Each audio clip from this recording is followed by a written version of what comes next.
참 예수님.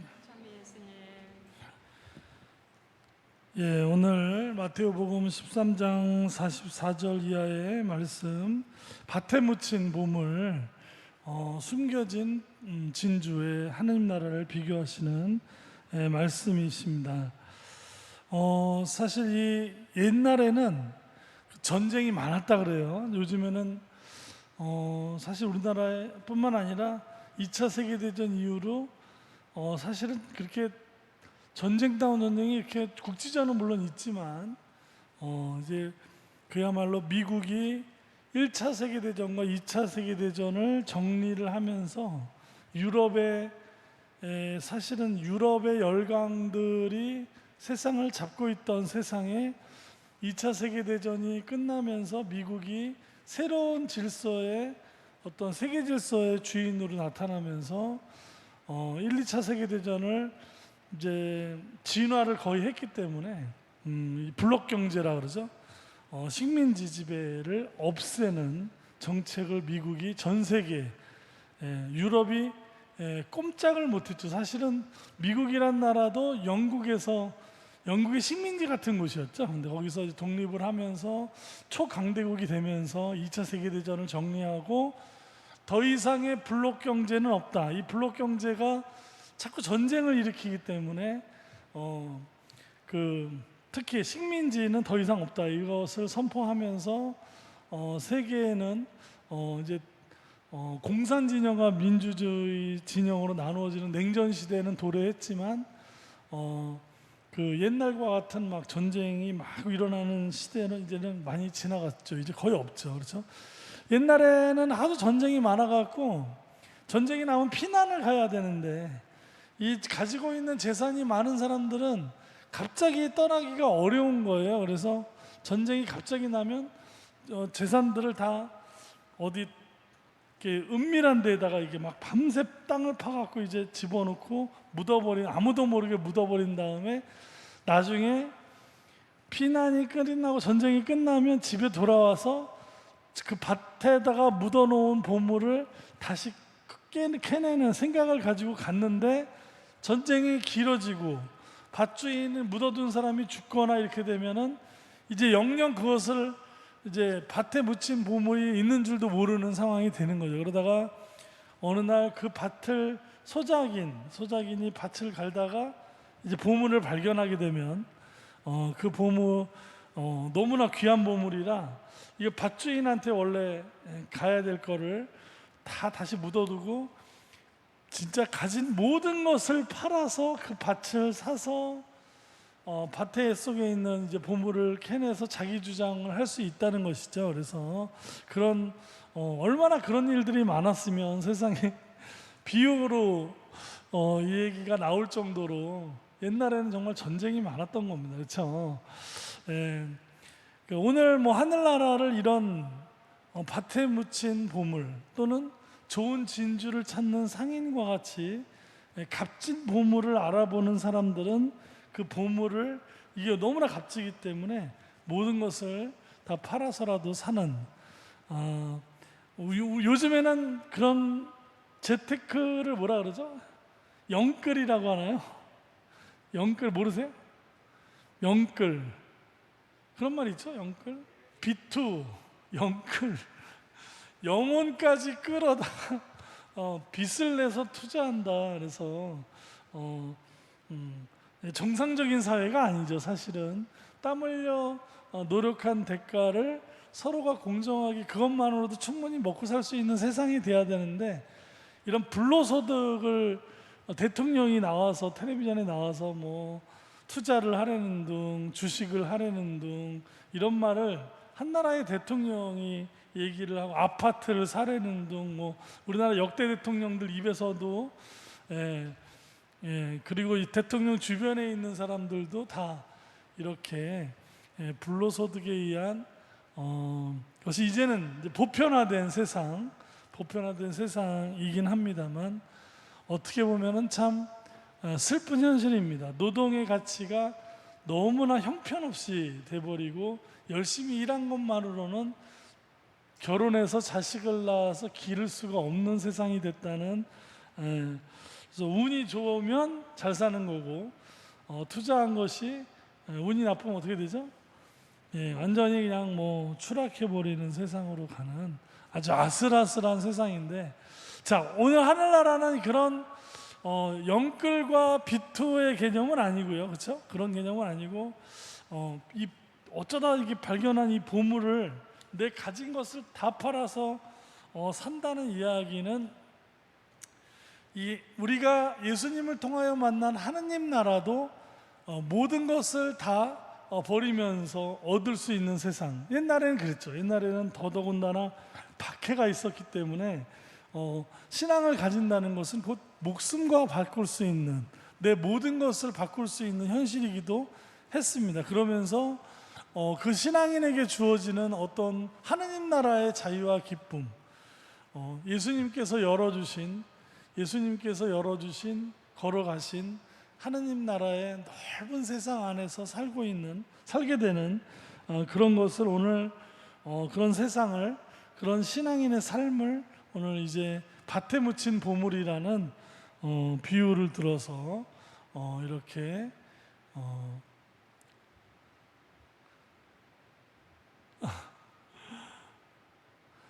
밭에 묻힌 보물이라는 비유를 들어서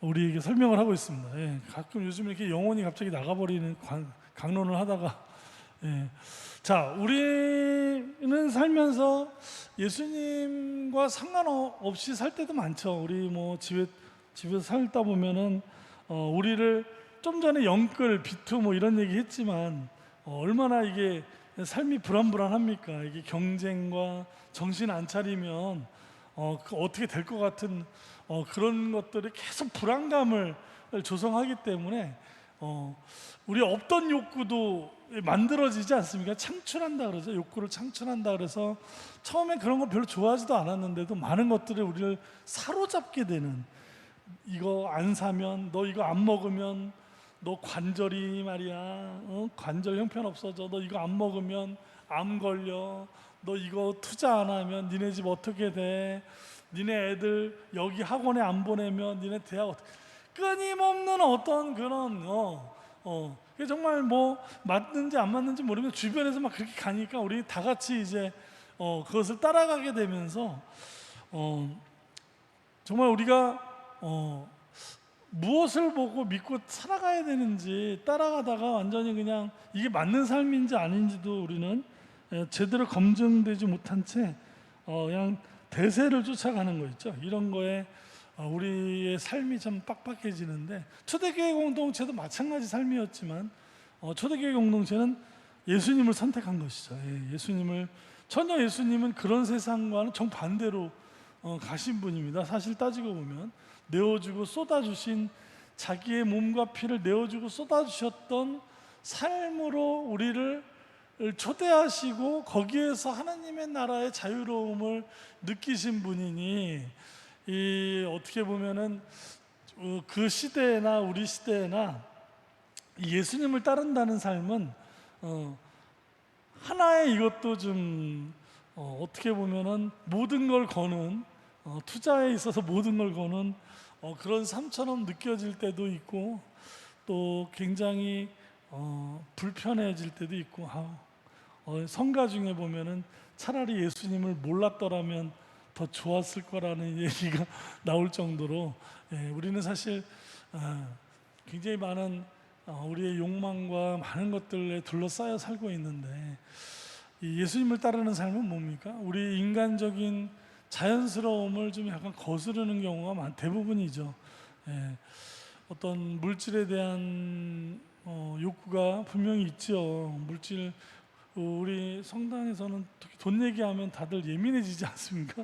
신부님 또 돈 얘기한다 뭐 이런 얘기할 정도로 아주 예민해지고, 워낙 이제 빡빡한 삶이 워낙 빡빡하다 보니까, 그래서 그런 얘기 웬만하면 안 하는데, 어떤 이런 물질과 욕망으로부터 우리가 자유로운 마음을 가질 수 있는, 조금 더 그쪽으로 매몰되지 않는 삶을 살 수 있는, 자칫하면은 두 발 달린 무서운 동물이라는 표현을 쓰는 어떤 학자들의 말처럼 사실 두 발로만 서 있지 네 발 달린 동물하고 똑같이 우리가 사실은 그냥 자기의 안위만을 위해서 먹고 사는 것만을 위해서 살아갈 수 있는 두 발 달린 동물이냐, 이렇게 살 수 있지만 우리는 예수님으로 인해서 그런 삶보다는 하느님 나라에 더 깊은 의미를 두고 살 수 있는 선택을 우리가 한 것이죠, 그렇죠? 예.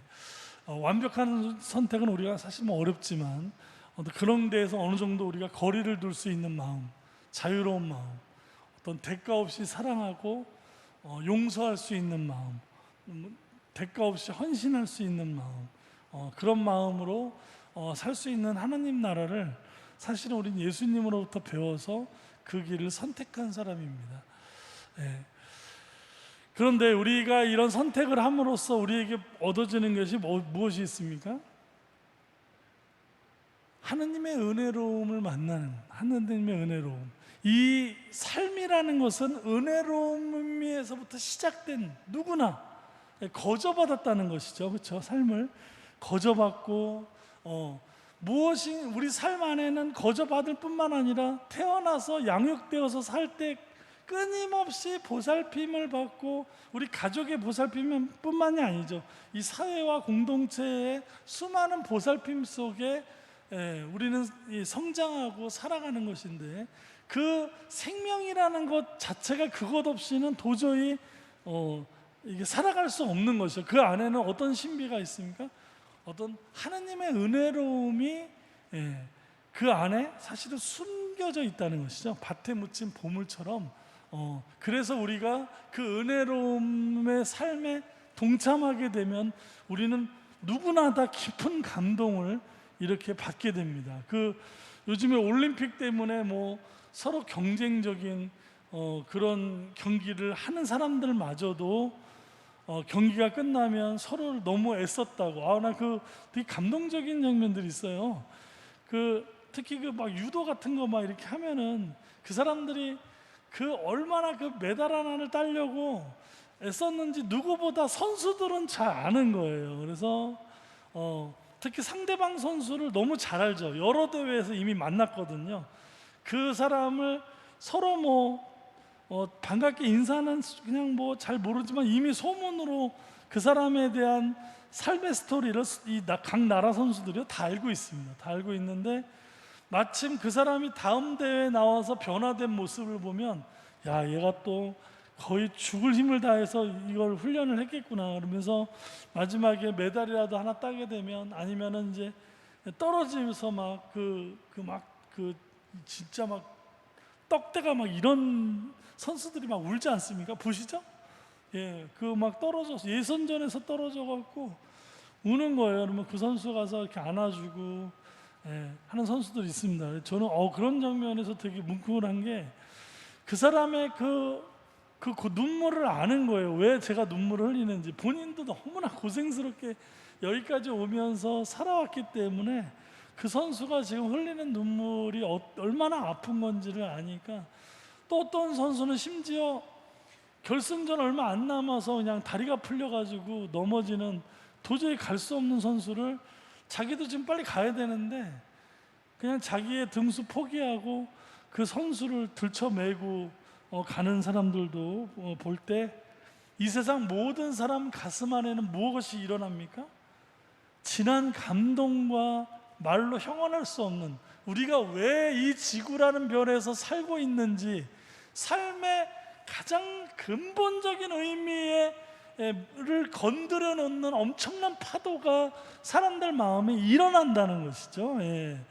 우리는 그때 발견하게 됩니다. 내가 왜 사는지에 대한 물음을 잘 모르다가 그런 순간에 나는 나의 테두리만을 위해 사는 것이 아니라 모두를 위해서 살고 있고, 모든 세상 것들 때문에 내가 지금 존재하고 있다는, 아주 우리 존재의 깊은 바닥에 흐르고 있는 어떤 은혜로움에 숨겨진 그런 것들이 건드려질 때 우리는 말로 다 할 수 없는 감동을 받습니다. 저는 얼마 전에 보니까 자기 새끼 소인데 호랑이가 와서 새끼 소를 물러가니까 에미소가 그냥 그 무서운 호랑이를 그냥 아예 하늘로 날려보내더라고요. 이 풀로다가.